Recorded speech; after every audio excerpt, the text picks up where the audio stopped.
Hi again, kids. It's Mrs. Siegel, missing you. I'm so glad to see all your fun artwork that you guys are sending in. It's awesome. Today we're going to work on the story of the frog prince, and we're going to draw and hopefully paint, if you can, a frog prince. So if you can't paint it, you don't have watercolors, that's okay. A drawing with crayons, colored pencils, or just pencil and paper, whatever you have, is also very good.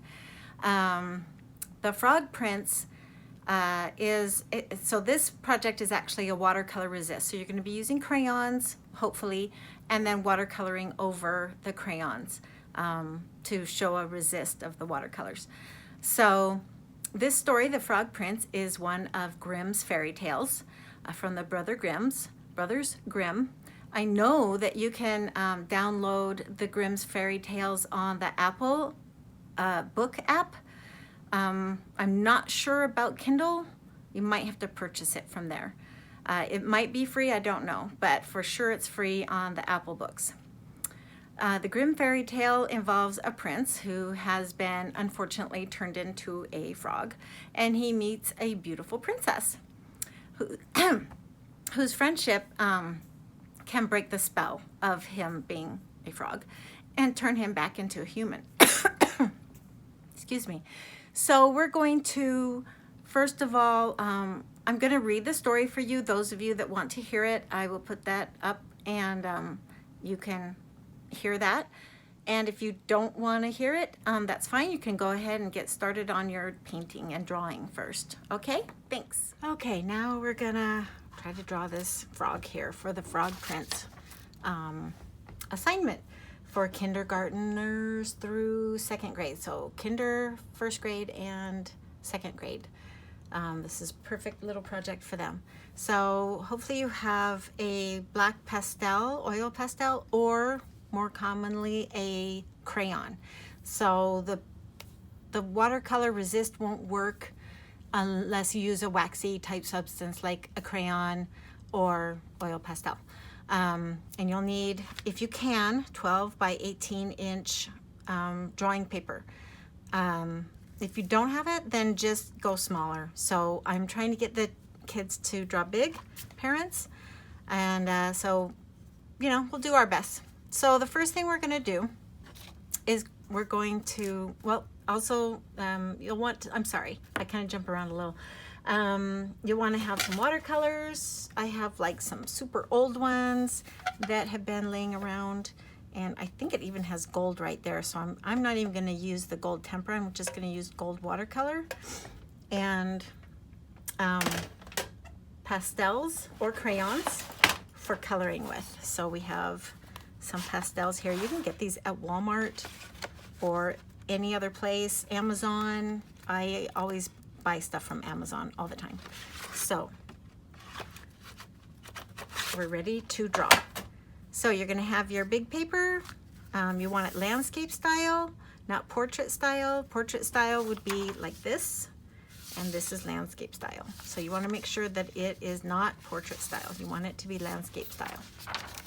You should have the drawing guide also there. You can either have it up on your computer or electronic device, or those of you that have this at home because you don't have any computers, it should be given to you, I suppose. So first of all, we're going to draw two big eyes, like right in the middle, kind of just like that. And then you want the little eyeballs. The irises can go however you want them. If you want looking off to the side, you can point them that way. If you want them looking up, you can have the irises a little closer up this way.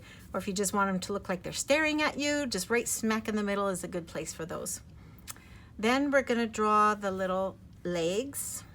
So 2 lines down this way and 2 lines this way. These are gonna be his front legs, not the ones that you eat. I think French people eat the back legs because they're bigger.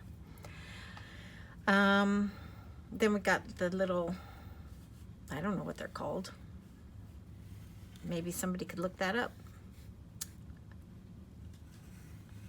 grabbers, fingers, toes.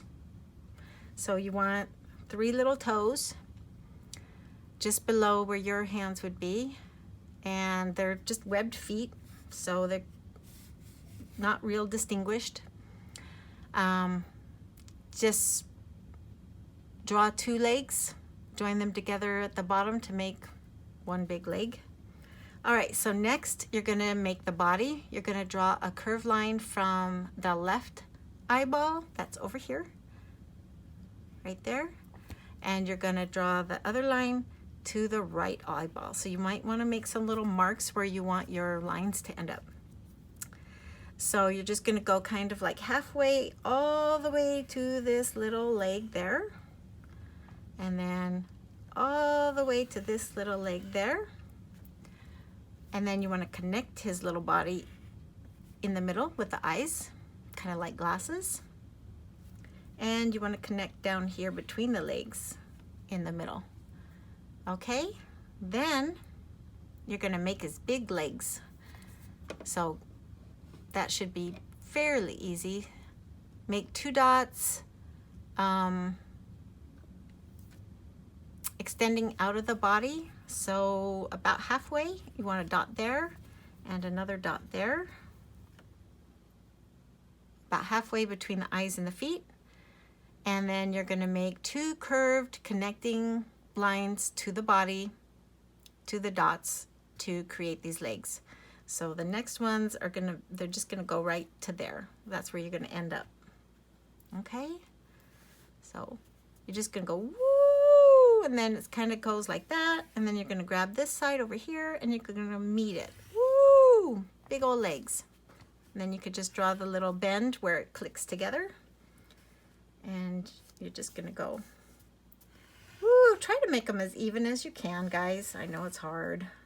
And that's okay, you're just little. Some of you are super good artists, even kindergartners. I've seen some amazing things. Okay, so now you have the legs. So next you're gonna draw his back feet. A couple of lines there. Add some more web feet over here. And like 1, 2, 3. 1, 2, 3. Kind of bigger and littler, but again, it doesn't have to be perfect because it's cuter when it's not perfect. Then you want to add your mouth, and he could be smiling because he's going to become his prince again, and a tongue of some sort. We all know that they're long and flappy, but I don't know, it's kind of cute to have just a little round one, and you can make it as long as you want. And whichever side of the mouth you want it to go is also fine. Then you're going to add your lily pad. So we can go like this. We're going to start over here, kind of like right there where that ends, and then have it come over here. So this will be where your lily pad goes. Mine's going to be kind of flat. So it just kind of goes around. And right there, you got a little kind of like a dent where it starts to go in. And then you can add your little circles that you're going to color in. You're going to color these with your crayons or pastels, whatever you have. If you don't have paint and you just want to do coloring with just if you're just going to do coloring, you can do whatever you want, really. Markers don't look that great when you're coloring unless you have some really, really good markers. So I suggest colored pencils or crayons or pastels. Most of you are probably not going to have too many pastels.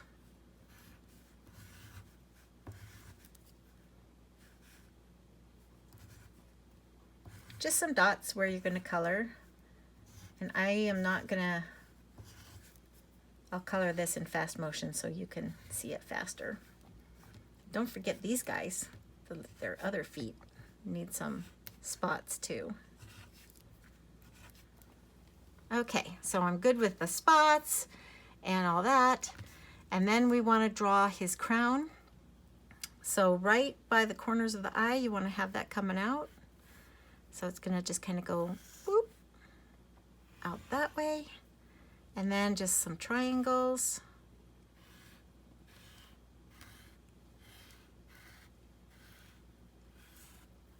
And some little jewels up here you're going to have. You can draw lines or you can draw jewels. So the picture has lines going across here, but I think I'm just going to draw some like jewels under each one of these. So I'm going to color those with pastels. So when I paint over it, they pop. Okay, so that is the drawing of the frog. Okay, so I'm going to put in fast motion the coloring, but we're going to color it with pastels or crayons or colored pencils, whatever you have to color with, if you can. If you don't have anything to color with, that's okay. The frog drawing is fine. What I'm going to do also though with my pastel is I'm just going to make a little horizon line, like where the water meets the sky, just for my reference. So I can remember to join the sky with the water, because we don't want to have any white blank spaces. And I have seen some kindergartners join the sky and the land together, and I'm just like, oh my gosh, you're so amazing. You know there's no white strip of air just sitting around. So when you look out on the horizon, the sky and the land come together. There's no white strip. So that's like one of the hardest things to teach kids, about that white strip of land that doesn't exist.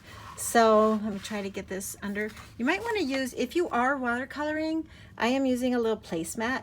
At school we have some trays like from Golden Corral, or somebody brought them before I came along, and I thought, oh, these are genius. So, but this is my daughter's placemat. She used to love, well, she still loves marble, but she's a teenager now, so she doesn't even use the placemat, but we use it for art. And I don't let her, she has a nice wooden table that she uses, so she has to use the placemat for her art. Okay, so we're going to color. So get ready.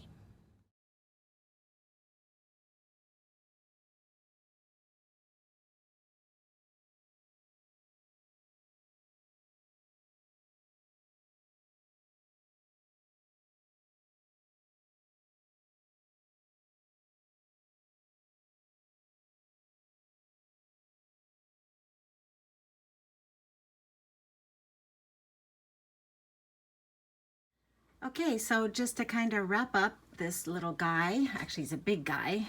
If you do it on the 12 by 18 paper, it's huge.